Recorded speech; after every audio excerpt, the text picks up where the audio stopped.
그러니까 이게 지금 약 사건의 세 단계, 세 부분을 나눠보시면 되는데요. 첫 번째로는 대한 부분이 한 부분 있고 또 하나는 이게 두 번째 파트고요. 세 번째 파트는 보셔야 될 것 같습니다. 에이스 맞네. 네, 정리가 다 됐어요 지금. 더 얘기할 거 없는데. 네, 갈까요? 감사했습니다. 첩보 들리는 딱 해봤어. 아무것도 없구만. 끝. 이게 내사종결이거든요. 이건 뭐가 있어요. 수사를 한 거예요. 이것 관련해서 최근에 그래서 네. 더 문제가 된 게 이제 영상이 나온 것뿐만 아니라 플러스해서 더 문제가 된 게 그 택시 기사분이 또 이제 언론과에서 무슨 얘기를 했냐면 이철이의 정치쇼.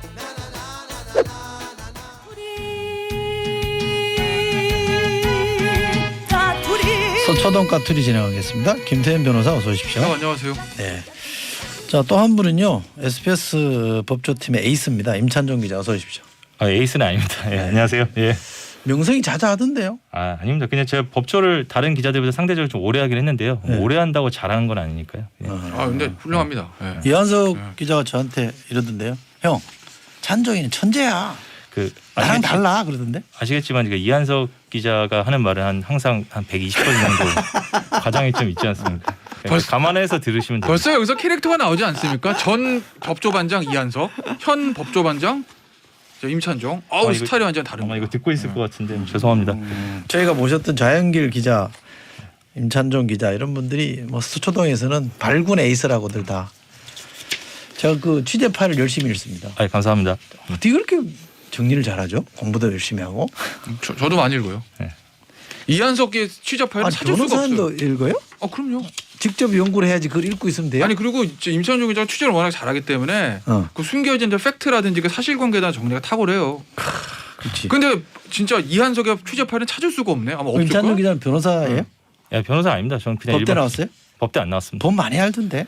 저희 이제 법조를 아까 상대적으로 오래 한다는 게 제가 한 8년 정도 출입을 했거든요. 전문 기자네. 전문 기자가 되고 싶어하는 사람이죠. 법조 전문 기자. 예. 법조 전문 기자 한 10년 하면 변호사 자격증 줘야 되는 거 아닌가? 뭐 그래도 되죠. 법조 귀신이라고 불리는 임찬종 기자. 네. 알겠습니다. 이게 지금 가장 큰 이슈가 되는 게 서초동의 가장 큰 이슈가 김학의 전 차관 불법 출금? 예. 이거죠? 불법 출금 의혹 요 사건 그리고 뭐 이따 이후에도 얘기됐지만 최근에 뭐 이용구 차관 이제 관련 사건 이런 것들이 뭐 최근 가장 이제 관심을 받고 있는 사건들이죠. 나중에 이 건도 좀 다뤄보면 좋겠는데 어쨌든 어제 박범계 장관 후보자, 법무장관 후보자가 김학의 전 법무부 차관의 불법 출금 건은 공수처로 이첩하는 게 맞다 이렇게 얘기했잖아요. 근데 이게 장관이 할 얘기인가요? 그러니까 정확하게 얘기하면 박범계 장관이 묻지도 시키지도 않았는데 이건 공수처 사건인데요라고 한 게 그 아니라 의견은 낼 수 있는 거 아니에요? 그러니까 여당 의원들이 이거 공수처로 이첩해야 되는 거 아닙니까? 막 이러니까 뭐 그것도 뭐 괜찮을 것 같습니다. 이런 식의 이제 대답을 하는 거예요. 그냥 추임새를 넣어준 거예요. 뭐 상황은 좀 그렇고. 근데 뭐 공수처 대상이 될 수는 있겠죠. 근데 말씀하신 대로 공수처는 입법, 행정, 사법도 아니고 어떻게 보면 독립된 기관이거든요. 근데 독립된 기관에 있는 거고 사실 오히려 검찰이 법무부 산하인데 그럼 법무부 장관은 기본적으로 공수처에 대해서 이게 대상이 된다 안 된다를 말할 위치도 아닐 뿐만 아니라 본인이 총괄하고 있는 검찰을 사실은 보면 이거 검찰에서 하는 게 맞습니다라고 하는 게 더 맞는 거죠. 사실이 정치적으로 봐도 본인이 지휘하고 있는 거 검찰이니까 공수처에 대해 근데 본인이 지휘하고 있는 기관에 한참 열심히 수사하고 있는 거를 뛰어다가 다른 기관 갖다 준다라는 게 그 기관의 장으로 살 얘기는 아니거든요. 그러니까 독립된 기관이고 그리고 하나 그럼 현실적으로 이게 가능하냐? 근데 공수처가 지금 처장 됐잖아요. 차장 뽑아야 되잖아요. 검사들 수사관 뽑아야 되잖아요. 언제 세팅해서 언제 출발합니까? 아무리 빨라 3월 4월이에요.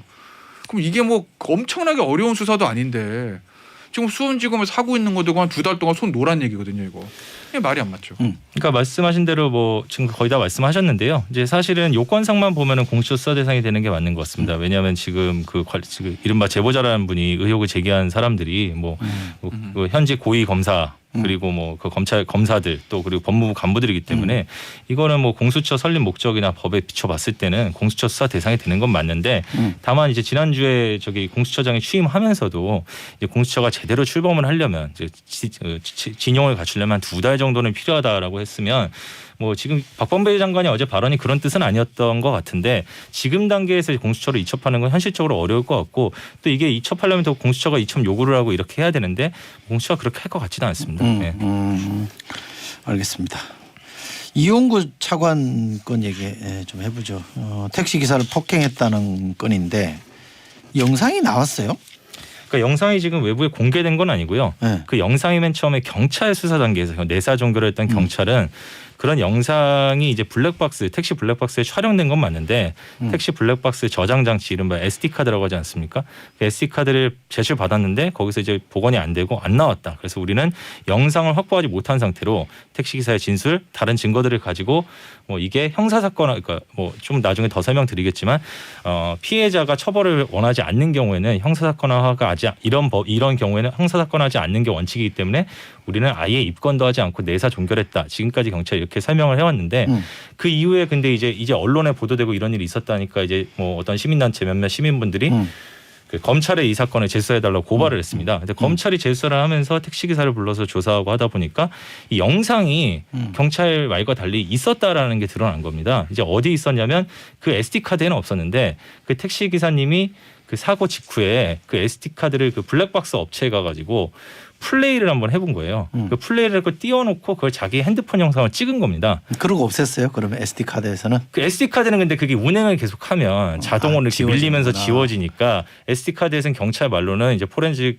했는지는 잘 모르겠는데 경찰 말로는 지금 발견을 못했다라고 한 건데 사실 그 핸드폰에 그 영상이 어떤 형식으로든 남아 있었던 게 이게 그게 드러난 거고 검찰 수사에서 수사 과정에서 택시기사분이 이제 그 핸드폰에 제출을 한 거고 그 핸드폰을 통해서 검찰은 그 영상을 확보를 한 겁니다. 여기까지 지금 진행이 된 상태입니다. 그래서 결국 경찰이 이 특가법을 적용 안 하고, 예, 그죠? 예, 그냥 무슨 법이죠? 뭐 그냥 이제 단순 폭행. 그걸로 정지돼 있는 예. 운행 중이 아니었다. 뭐 이런 예, 걸 예. 해서 그냥 본인이 처벌도 원하지 않으니 예. 그냥 끝냈다는 거 아니에요? 예, 그렇죠. 그죠? 예.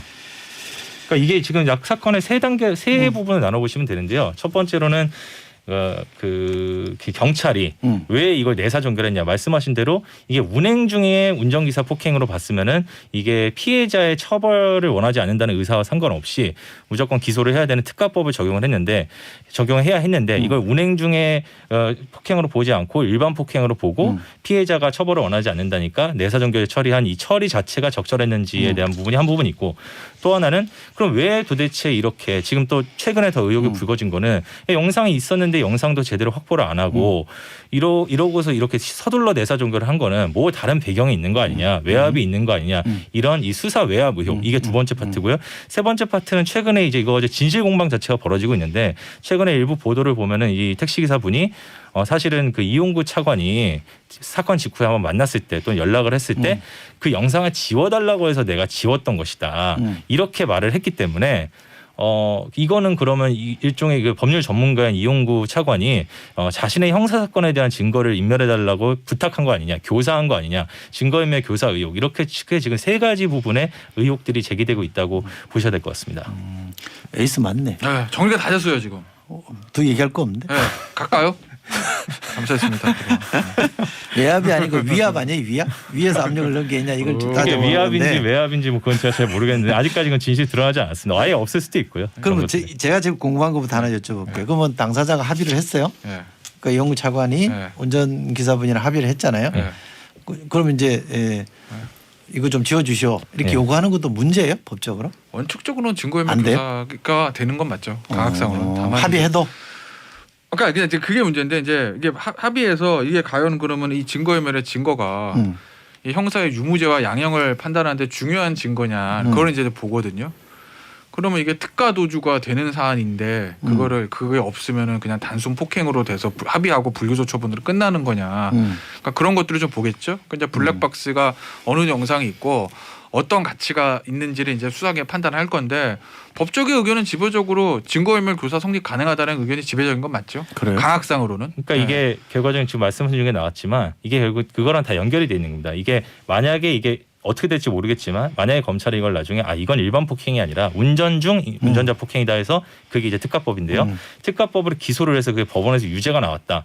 그러면 이 부분에 대해서도 증거인멸 교사가 인정될 가능성이 있습니다. 왜냐하면은 이건 운전 중 운전자 폭행을 입증하는 증거로 해석될 수 있기 때문에. 근데 이용구 차관 입장에서 본인이 이렇게 명확하게 얘기는 안 했지만 아마 이런 입장일 거예요. 아니 이거는 내가 법률 전문가고 이건 운전 중 운전자 폭행이 전혀 아니고 형사사건화조차 되지도 않았기 때문에 실체적으로 이거는 나의 형사사건하고 관련된 증거라고 볼 수 없다. 한마디로 운전 중 폭행이 아니기 때문에 실체적으로 운전 중 폭행과 관련된 증거로 볼 수 없다. 그래서 이걸 없애달라고 한 게 증거인멸 교사가 아니다. 뭐 이렇게 주장을 아마 하실 걸로 예상이 됩니다. 이제 이게 아마 다툼이 있겠죠. 근데 뭐 이용구 차관의 당시에 사신 건 기억하겠어요. 근데 어쨌든 제가 좀 이렇게 질문 드리면 좀 부담을 드리는 건지 모르겠는데 임찬종 기자가 보기에 봐준 거예요 경찰이?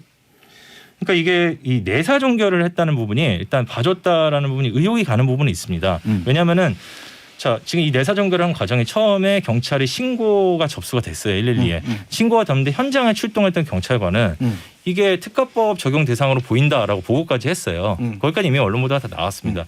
근데 그러면은 상식적으로 우리가 일반적으로 뭐 싸움을 하다가 술집에서 경찰서에 가면 일반인의 경우에는 대부분의 이권을 먼저 한단 말이에요. 왜냐하면 이권을 한 다음에 나중에 화해를 하거나 뭐 그러면 그 다음에 이제 뭐 불기소 처분하거나 불기소 의견을 송치를 하거나 이렇게 불기소 처분은 경찰이 못하죠. 그러니까 불기소 의견을 송치를 하거나 하면 되는데 이거는 당사자들끼리 합의해서 합의의 뜻을 그 택시기사가 밝혀올 때까지 사흘 동안 이권을 안 하고 경찰이 그냥 놔뒀어요. 그 다음에 합의를 했다니까 우리가 보기에는 이거는 합의를 하면 기소 안 하는 그냥 일반 폭행이기 때문에 그렇기 때문에 아예 형사이권 처리를 안 하고 내사 종결하겠다 이렇게 했단 말이에요. 이게 상당히 이례적으로 볼 수 있는 여지는 있습니다. 여기 고가적인 뭔가가 있었다. 예, 근데 그게 거기 그 이례적인 것이 진짜 경찰관이 업무를 처리하고 싶어서 그렇게 한 것인지 아니면 누가 외압을 줘서 한 것인지는 지금 밝혀진 게 없지만 그게 상당히 이례적인 거는 맞습니다. 그렇게 내사 종결을 사흘 동안 기다렸다가 내사 종결을 한 것은. 야, 근데 제가 그냥 정치적 문법 뭐 관점 익숙해서 그런지 모르겠는데 검찰 입장에서 볼 때는 예. 차관도 지금 밉잖아. 별로 검찰 편 드는 사람이 아니잖아요. 그죠? 뭐 굳이 얘기하자면 그렇지. 그 경찰도 이게 뭐 수사권 나누고 이러면서 검찰이 잘하나 경찰이 잘하나 경쟁하는 듯한 모양새인데 지금 다 잡는 그림이잖아요. 미운 사람도 약간 혼내줄 수 있고 경찰도 봐라 쟤들 못 믿는다 이런 이미지도 만들어낼 수 있고 어떻게 이런 게 절묘하게 터졌을까? 근데 그게 뭐 어떻게 터졌는지는 저도 알 수 없죠. 근데 이게 저는 사실 이런 말씀을 좀 가끔 이런 얘기가 있으면 드리고 싶은 게 제가 항상 이제 검찰이라는 건 단일한 실체가 아닙니다. 지금 이 사건만 놓고 봐도 이 사건을 수사하고 있는 검사장이 이성윤 검사장이에요. 이성윤 검사장이 아까 말씀하신 그런 구도대로라면 이용구 차관이나 척실 이유가 그렇죠. 없는 사람 아닙니까? 정치적인 문법으로 보다는. 근데 그게 항상 제가 모든 사건이 사실 마찬가지인데 이 사건을 수사하는 주체들이라는 검찰의 단일한 실체가 아니고 거기에 움직이는 플레이어들이 다 각자의 이해관계가 있습니다. 그럼 이 부장검사는 아마 이번에 또 인사를 아마 앞두고 있는 사람일 거예요. 제가 뭐 정확히 모르겠습니다. 그분이 이번에 인사 대상인지 따져보진 않는데 아마 대체적으로 그렇습니다.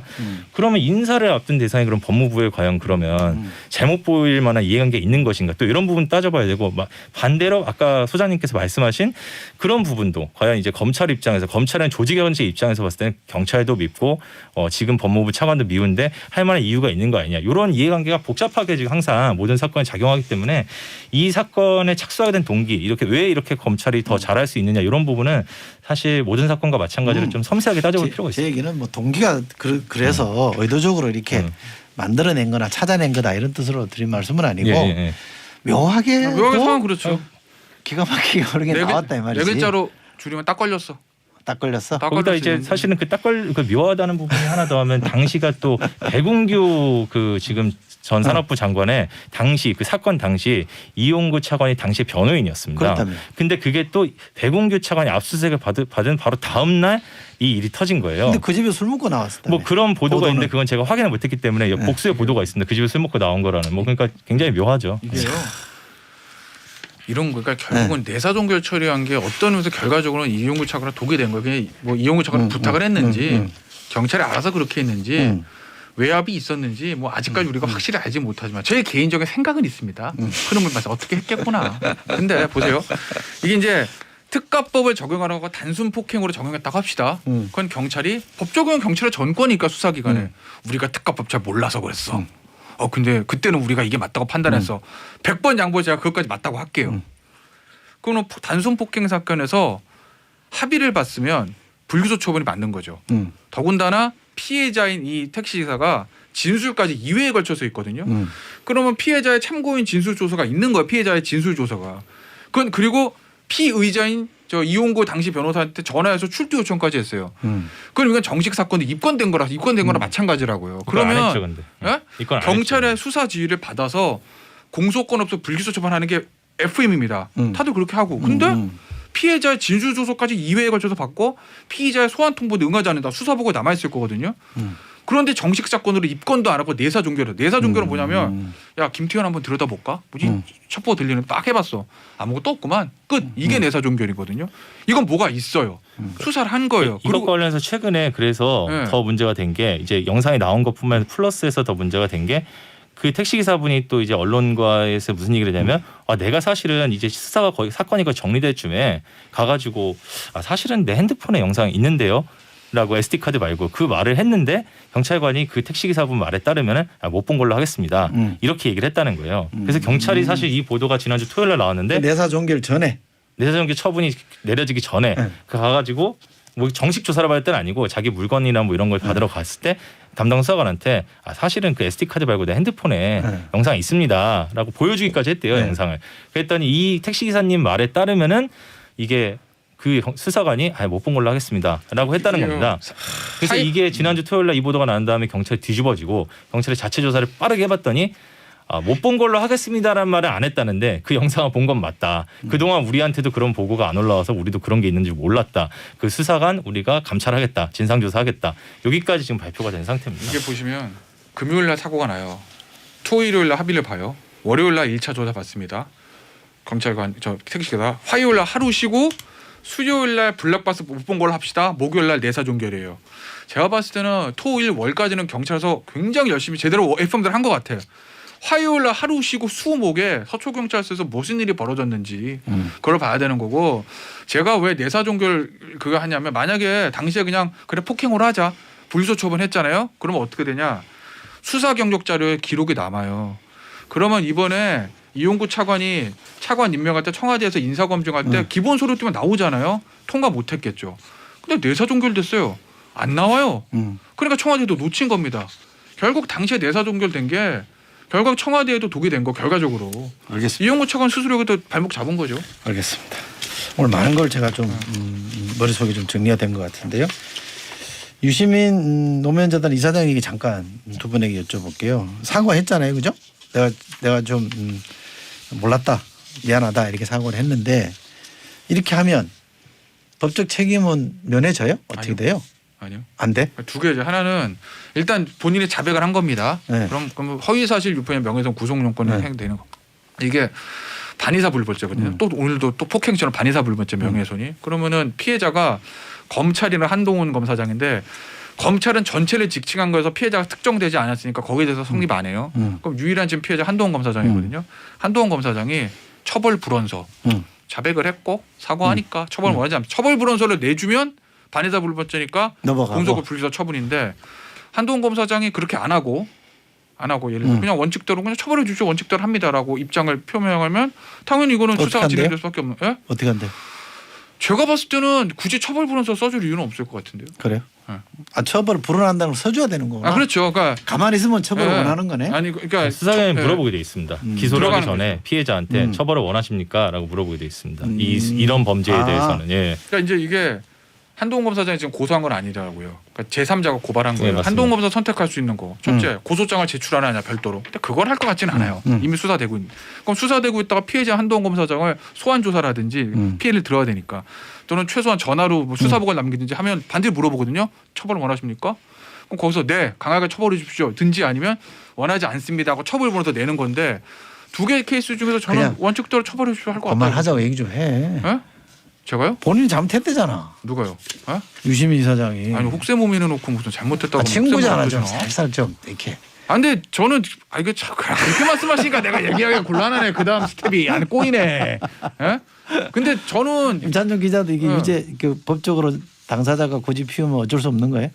똑같아? 이게 당사자 하나 일단 더 그 있긴 부분부터 있는데 해야 빠져나온 됩니다. 부분이. 그러니까 유시민 전 장관의 유시민 노무현재단 이사장의 사과문을 보면 사과는 했지만 이제 이건 물론 본인의 의사는 정확히 모르겠습니다. 상당히 명예훼손 혐의에 대해서 좀 검토를 하고 사과문을 쓴 것 같은 흔적들이 그래요? 있습니다. 예컨대 뭐 이런 게 있어요. 거기 굉장히 뭐 한 4번 정도를 피해자를 특정한 사과를 하거든요. 네. 검찰의 모든 관계자 여러분, 노무현재단 후원회원 여러분 등등 하는데 네. 한동훈 검사장에 대해서는 이제 그 사과를 안 했습니다. 명시적으로. 이름을 안 썼어요. 명시를 안 이제 했다? 그거는 근데 사실 아까 잠깐 나왔지만 법률적으로는 이게 아마 그런 주장을 할 수 있을 것 같아요. 유시민 그 이사장 쪽에서는 나는 한동훈을 특정한 적이 없다. 검찰 전체에 대해서 말한 적은 있지만 뭐 그런 주장을 할 수도 있을 걸로 보이고 그래서 일단은 검찰이 이 사건을 기소할지 여부에 대해서 먼저 봐야 될 것 같고요. 기소를 한다는 결정을 내리면 이제 한동훈 검사장한테 물어보겠죠. 처벌을 원하냐. 그러면 그때 가서 판단하는 문제인 것 같습니다. 한동훈 검사장에서 피자 한번 특정했어요. 저기 저 한동훈 검사장 수사심의위원회 받는 날 아침에 라디오 나와가지고 오케이. 그거 한번 특정했고 한동훈 검사장 어쩌고저쩌고 그리고 하나 빠져나왔구만 뭐냐면 이게 허위 사실인데 내가 어쨌든 이게 공익적인 건 있잖아요. 공익적인 건 있는 거고 문제는 사실이라는 내가 게. 진실이라고 믿어서 상당한 이유가 있으면 이제 무혐의거든요. 무죄인데 그러려면 내가 취지원을 밝혀야 돼요. 예를 들어서 내가 대검 관계자한테 직접 들었어. 그러니까 나는 믿을 수밖에 없었지. 뭐 요게 돼야 되는데 뭐 그런 취지원이 있는지도 모르겠고 있는다고 밝히지도 모르겠고 저는 그래서 그리고 그동안 이게 일회성이 아니라 1년 동안 지속적으로 계속 이 얘기를 했거든요. 공중파 라디오까지 나와서. 그러니까 죄질이 안 좋죠. 알았어요. 그 사과했어요. 혹세 무민의 결과는 뭘까? 저는 뭐 특별하게 뭘 위해서 그런 게 아니라 뭐 본인이 그래도 용기 있게 사과했으면 어지간히 뭐 책임 소재는 분명해진 거 아니에요? 뭐 일단 본인 인정했으니까. 그럼 뭐 조용히 넘어갈 수도 있는 거 아닌가? 알았어요. 저한테 그러세요. 자꾸 절 쳐다봐. 자, 수초동 까투리 김태현 변호사, 임찬종 기자 두 분과 함께 진행했습니다. 두 분 고맙습니다. 네, 고맙습니다. 감사합니다.